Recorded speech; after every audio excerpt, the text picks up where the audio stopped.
Bienvenue dans cette nouvelle vidéo. Alors, dans cette partie, nous allons aborder l'onglet mise en page. D'accord? Avec l'onglet mise en page, nous allons voir comment est-ce qu'on peut préparer une feuille pour l'impression. Quand je parle de feuille, je parle de feuille de calcul. Et donc, autrement dit, votre conception, vos tableaux, bien tout ce que vous avez eu à concevoir. Alors, dans un premier temps, nous allons voir les modes d'affichage. D'accord? Et nous allons voir les modes d'affichage que Excel dispose. Et ensuite, on va voir comment ajuster les marges de la page et centrer du contenu, bien centrer la page.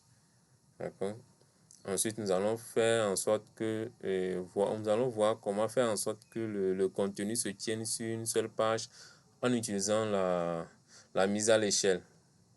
Ensuite, nous allons voir les en-têtes et pieds de page. Nous allons voir comment ajouter des en-têtes et pieds de page. Et on va parler de la zone d'impression. Et comment est-ce qu'on peut définir une zone d'impression.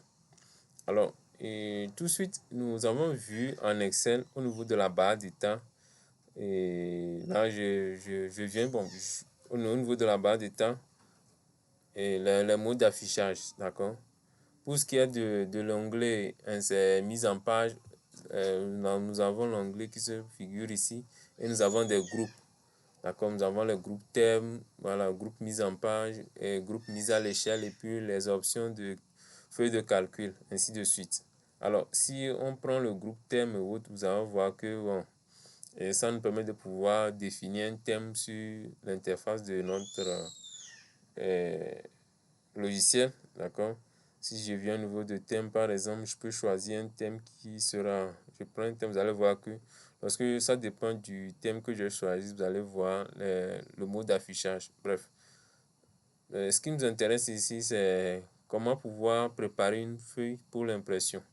Alors, généralement, lorsqu'on travaille sur une feuille de calcul en Excel, ce que vous devez savoir, c'est que j'ai dit une feuille de calcul en Excel est composée de plusieurs feuilles A4. Autrement dit, nous avons plusieurs feuilles A4 à l'intérieur.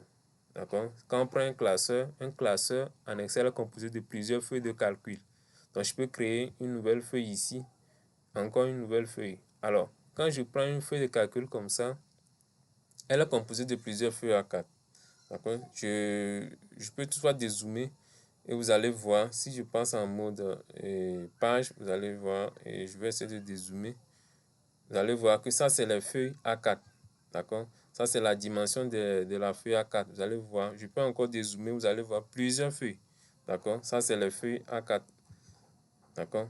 Maintenant, je reviens au mode 100%. Maintenant, en mode normal. Alors, commençons déjà par les modes d'affichage.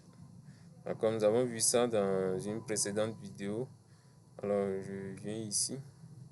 Maintenant, les modes d'affichage, nous avons ces trois options-là. D'accord, l'option-là nous permet de... Ça, c'est l'affichage normal. Ça, c'est l'affichage en mode page. Et ensuite, l'aperçu des sauts de page. Alors, on peut toutefois retrouver ces modes-là au niveau de l'onglet affichage. D'accord. Si vous venez au niveau de l'onglet affichage, vous allez voir au niveau de groupe mode d'affichage, on retrouve ces trois options-là. D'accord. Maintenant, lorsque vous travaillez en Excel, bien, lorsque vous concevez peut-être votre tableau, bien, vous travaillez sur votre feuille de calcul, il est impératif de prendre en compte la délimitation de la feuille A4. Alors, à mon niveau ici, vous allez voir, il y a une ligne séparatrice. Donc, cette ligne m'indique la fin autrement dit, la fin de la ligne du format A4. D'accord, ça c'est la délimitation du format A4. Autrement dit, lorsque je dépasse cette ligne, ça veut dire que je suis tombé sur une autre feuille. D'accord, ça c'est une autre feuille. Là, et vous allez voir que déjà, lorsque je viens au niveau de la barre d'outils d'accès rapide et je prends le bouton aperçu impression, lorsque je cherche à imprimer peut-être le fichier, d'accord, je me mets à avoir l'aperçu. D'accord. Avec l'aperçu, je peux avoir le nombre de pages. D'accord. Si je viens ici, vous allez voir que à ce niveau, j'ai 2 pages. Pourtant, et si je vais essayer de zoomer, vous allez voir. Alors, si je prends bien mon tableau, j'ai les colonnes numéro de ligne, ainsi de suite jusqu'à le TVA, d'accord? Vous allez voir au niveau du TVA. Ensuite, le total TTC se figure sur une autre page. Ce qui veut dire que déjà avec l'aperçu impression, vous aurez une image de ce qui va sortir.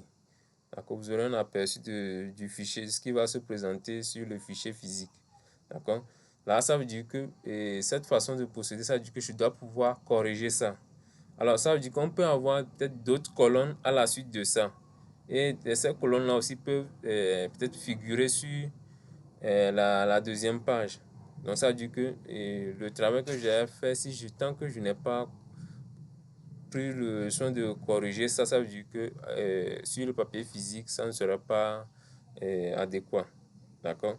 Alors, pour ce faire, ça veut dire que pour quelqu'un qui, peut-être dans un premier temps, a peut-être pris en compte la dimension de la feuille A4 et a ajusté ces colonnes-là à son niveau, vous allez voir qu'au niveau de l'aperçu avec impression, il n'aura pas de problème. Alors, pour corriger ça, nous allons venir au niveau de l'onglet mise en page. D'accord? Alors, on peut soit passer au niveau des marges. D'accord? On peut passer au niveau des marges. Donc, si on vient au niveau de groupe mise en page, vous allez voir les marges. Donc, si je clique sur le menu déroulant au niveau de marges, vous allez voir, lorsque j'amène mon curseur dessus, vous allez voir ajuster les marges. D'accord? Je peux décider d'ajuster les marges. Alors, par défaut, vous allez voir les marges normales, les marges larges et puis les marges étroites. D'accord? Déjà, avec les traits bleus, là, vous avez une image de la délimitation des marges.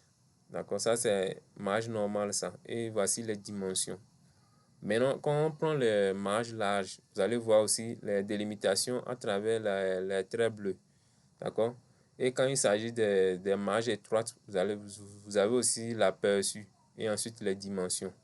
D'accord? Pour quelqu'un, bien pour tout, ça dépend de l'utilisateur. Quelqu'un peut prendre, par exemple, décider de réduire les marges. D'accord? Il réduire les marges pour que le contenu puisse être adapté. Pour mon cas, je peux prendre marge étroite. D'accord? Si je prends marge étroite, vous allez voir que maintenant, si je reviens au niveau de l'aperçu avant impression, je vais essayer de dézoomer un peu, juste pour histoire de qu'on puisse bien voir. Là, vous allez voir que là, en ce moment, le total TTC se figure. D'accord? Le total TTC. Donc, ça se figure maintenant sur la liste. D'accord?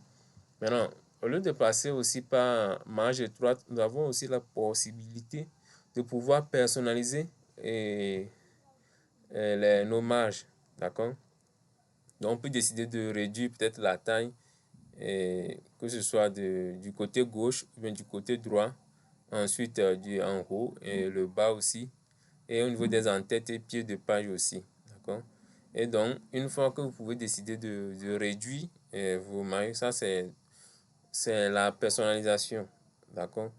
Une fois que vous décidez de réduire ça, vous pouvez venir maintenant choisir l'option centrer sur la page de façon horizontale. D'accord? Vous pouvez décider de prendre l'option là. Et avec ce bouton aperçu, vous aurez toujours aussi l'aperçu de ce qui va sortir à l'impression. D'accord? Donc, avec la personnalisation aussi, vous pouvez pouvoir corriger ce problème.